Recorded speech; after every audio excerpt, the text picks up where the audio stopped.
dovşanın arzuları için olsun. Uçuşsun semalara, beyaz göğerçin olsun.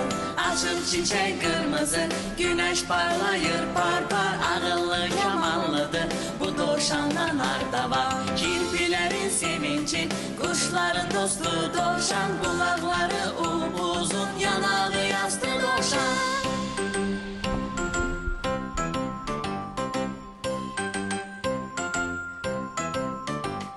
Aldılar bu çehrayı, bu da sarı çiçeğdi. Dovşanın çiçekleri hamısına göşeydi. Gül gülüşün sepilsin, çığıra yol açaya. Ne yaxşı senin kimi dost gelin bu dünyaya. Kirpilerin sevinci, kuşların dostu dovşan. Kulakları upuzun, yanağı yastı dovşan.